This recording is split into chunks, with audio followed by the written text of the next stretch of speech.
Everyone, nagluto si Tito Wena ng masarap na pinais na fresh alamang. At tingnan nyo naman kung gaano kasarap yan. So delicious talaga namang taob ang kaldero mo sa sarap. At kung paano nga balutuin yan, halina kayo para naman from preparation to cooking ay matik note nyo. Napakasimple at mura lang po ang ingredients nito pero sobrang sarap talaga. Yes, hindi mapapantayang sarap. Kaya naman, let's start! Let's cook! At syempre, ang rice natin. Yummy! O, diba? Halika na, luto na tayo. So, ayan mga guys, lutuin na natin ang ating fresh na alamang. So, instead of kamyas nga ang ilalagay ko, ay hinog na Indian mango na lang para mas matamis-tamis. So, dito guys, ay naghiwa-hiwa ako ng mangga. Ayan, sili. At kamatis. Pero ang gigisa lang natin dito ay itong bawang, sibuyas at luya. Now, mainit na yung ating oil. Ilagay na natin yung luya. Pwede na rin natin ilagay yung sibuyas. Ayan. Continuous nyo panoorin ang video na to dahil maaring hindi nyo pa ito nakita sa paningin nyo or maaring hindi nyo pa nagawa ito. So itong pamamaraan na ito ay kakaibang pamamaraan. Ito ay method ni Tita Wena. So yan lang ang igigisa natin. Ang ating kamatis ay hindi na natin igigisa. Hintayin lang natin yan na mag-golden brown.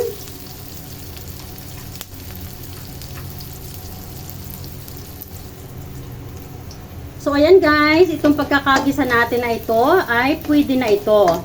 Halika na at ilalagay na natin sa dahon ng saging. Now, mayroon tayo ditong dahon ng saging na inilay ko yan sa pinggan. Ilagay na natin yung ating alamang.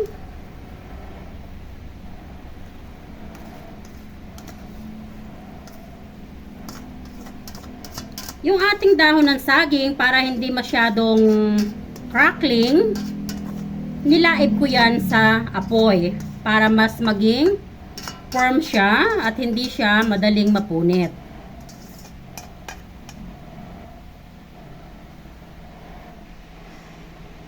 So ayan mga guys, now ay ilagay na natin yung mga ingredients natin. So dito sa alamang na nilagay natin sa dahon ng saging, lagyan natin ng ginisa mix. Budbura natin yan. Pagkabudbud natin ng ginisa mix, isunod naman natin ang durog na paminta. No measurement ang mga ingredients guys. Kayo na lang ang mag-estimate kung gaano karami yung quantity na kailangan nyo ilagay sa inyong niluluto. Now, ay papatakan natin ng sesame oil. Ayan. Ipatak natin palibot. Then, sa gitna. Pagkatapos nating ilagay yung sesame oil, yung mga kamatis ay ipalibot na natin dito sa gilid. Ayan guys. So, if you can see, pinapalibot ko siya ng ganyan para hanggang ilalim ay ma-absorb. At yung mango, Indian mango, manamis-namis po yan. Ayan. And then, yung ating sili, hindi ko dudurugin yung sili. Kung ako lang sana, mas gusto ko ng maanghang. Pero meron akong julienne. Then, ito yung mga kalamansi natin, guys. So, ilalagay din natin yung balat.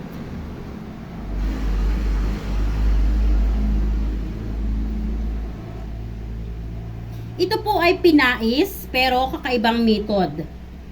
Ayan. Anyway, yung mga buto, nasa ibabaw lang naman. Mamaya, pag napais na natin, mabilis na po yan na matatanggal.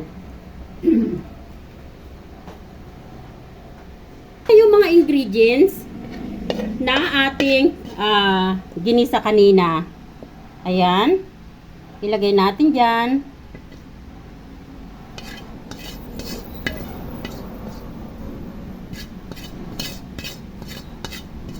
Ayan.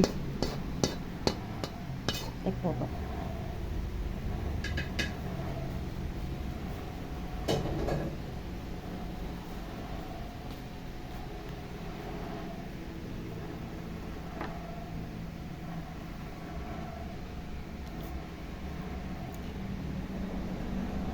So, ayan mga guys.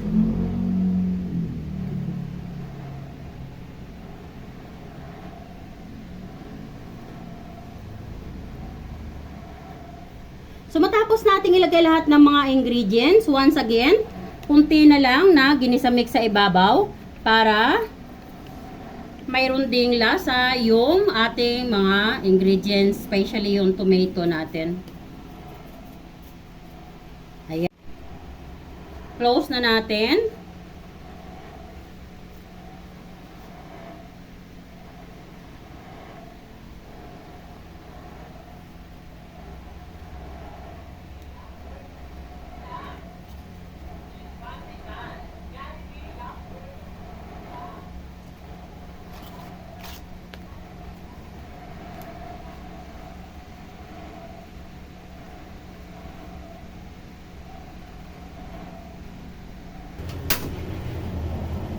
So, ayan mga guys, the same kawali sa ating pinaggisahan. Lagay natin ng dahon ng saging. And then, yung ating alamang na full of ingredients na binalot natin sa dahon ng saging, ayan na siya. Ayan. So, meron siyang kunting tubig guys, gagasapin. Nakita nyo? Dahil yun pong alamang natin na fresh, meron siyang natural fluid. No? And then yung kamatis and kalamansi, yun po yung considering na fluid na luluto dun sa ating alamang. So that's enough para maluto ang ating fresh alamang pais. At ngayon ay takpan muna natin. Ayan, tatakpan natin yan ng about 10 minutes na nasa medium heat at luto na yun. So, dyan lang kayo para makita nyo yung ating outcome at masarap na pinais na fresh alamang Tita Wina's method. See ya! So, ayan mga beshi loves. Luto na. Ayan, pag nakita nyo nga na mayroon ng kunting tutong-tutong na ganyan, pwede nyo na pong i-off yung apoy. Ibig sabihin, luto na yan. Ayan, o diba? Sarap. Tingnan nyo naman, sumisilip, oh. Wow!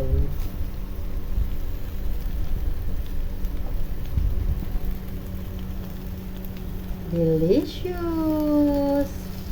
Tingnan nyo, oh, diba? Luto na yan. Ayan, natatapon yung sabaw. Sayang naman. Yung pukating sabaw ay pwede nating ipangsabaw sa ating kanin. So, ayan. Diyan lang kayo at pakikita ko sa inyo ang outcome niyan. Guys, hali kayo at samahan nyo ako at itatransfer na natin ito dito sa plate. Yes. And I have to be very, very careful na matapon ang sabaw. Dahil isasabaw natin yon sa ating kanin. Now, we have to open. Oop.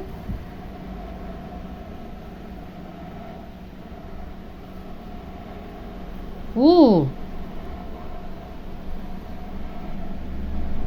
Wow.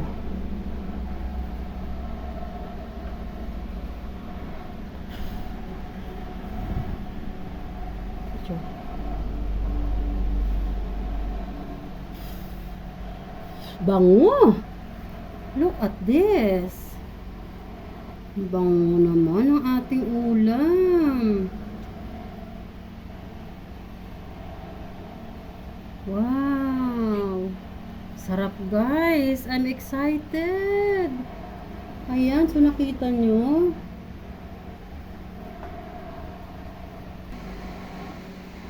Sarap ng ating ulam. Wow!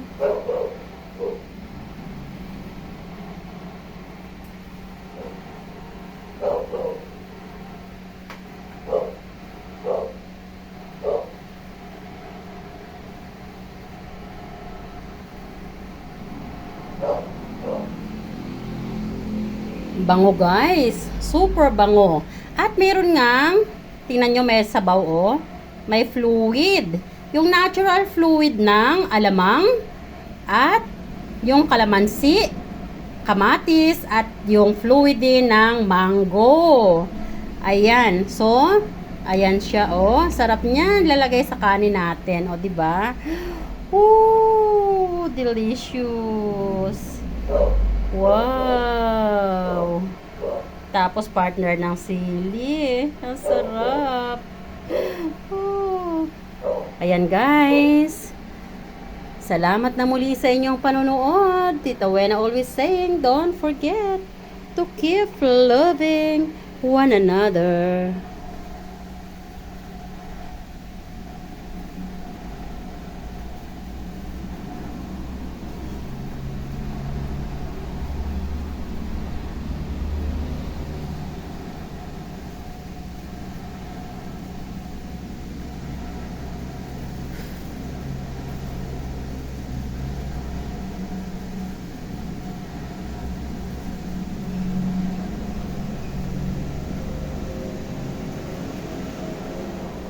Bye guys! I love you all! Ayan!